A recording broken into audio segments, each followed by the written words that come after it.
Hi everyone, I'm going to show you a pretty simple monotype printing technique to do at home.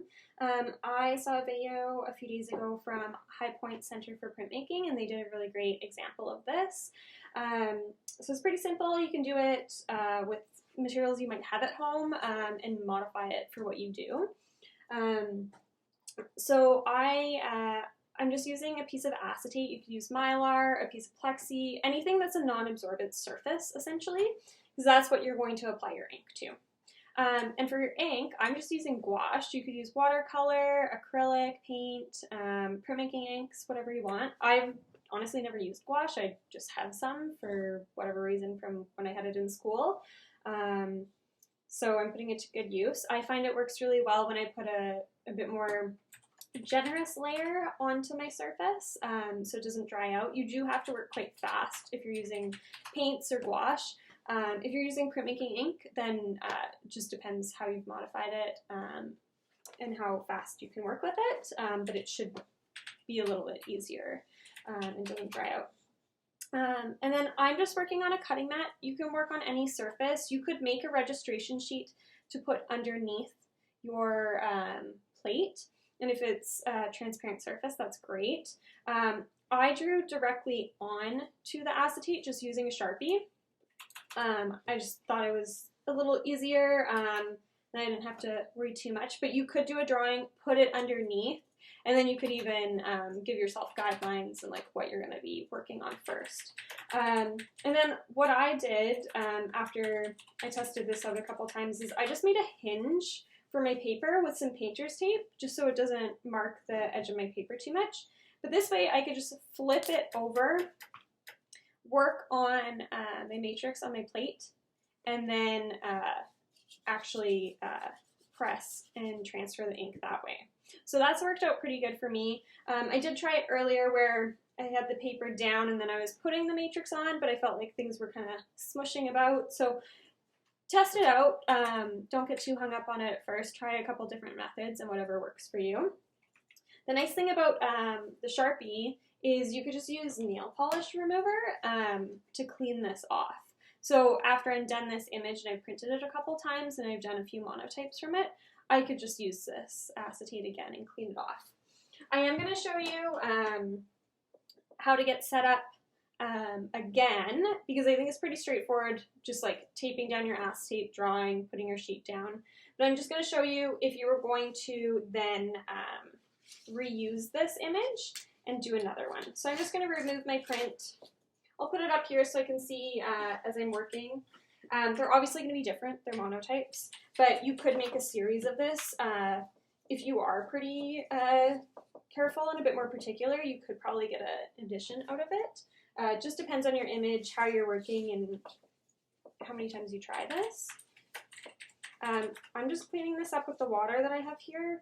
It's not even clean. Kind of just going with it. It's pretty easy. And then I'm just wiping this down.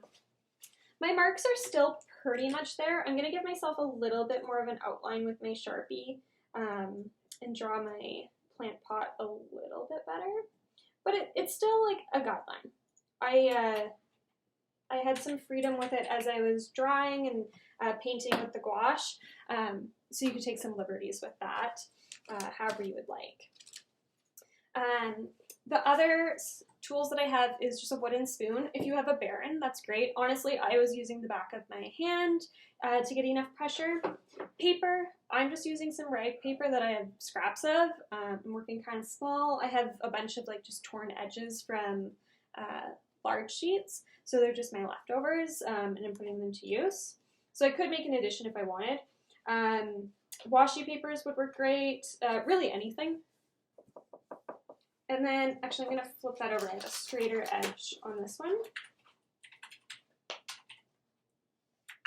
And the tape is actually going to go on the back of your paper, so even if you do get a couple of marks from it, it won't really matter too much. So I flip that over. That's my paper surface. If you're worried about splashing or anything, you can put newsprint over, but it's really fine. Or you can make a jig system where you keep putting your paper over. I'm pretty messy, but I didn't get gouache everywhere. I also have some Q-tips to work reductively. You can use paper towel as well. I'm just going to put a bit of gouache onto my plate. Okay, so we're going to start adding ink. It's good to just like have a consistent layer, not too thin with like a lot of water, and also not too thick because you don't want it to like smear over. I have an example of like it going kind of not where I want it to. Could still work with that. I put it off to the side because for the sake of the video and my patience level right now, I figured it would just be easier to maybe go again and using a little bit less gouache. You don't want to fill in too much because it will dry out as you're working. I'm just going to add a bit so I have a little bit to work with over here and an outline. I'm going to move that over and then transfer that ink by burnishing with the wooden spoon. Pretty good. Kind of get some painterly marks. It's not super solid, but that's the nice thing is that you can go back over what you worked on. It's only going to transfer the wet ink, so just keep that in mind. Like if you only do a little bit, like then you might have different layers, but that might be nice. You can introduce another color. So I'm going to kind of fill in those areas where I didn't quite get enough paint on. But this is kind of nice too because then I can start building up shadows and tones, so I'll have a little bit of a color contrast there. If I add another color, or I can just like add depth to the image with the same color. So I'm gonna finish this leaf. Now, if you didn't really like something you did here, you can go in with a Q-tip, your finger, paper towel, and work reductively. So maybe I want to take out some of this leaf and actually just have it white. And then transfer that.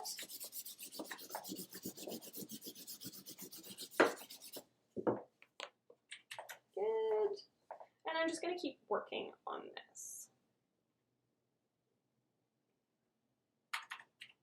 I'm going to pause now just to get to the next step for you.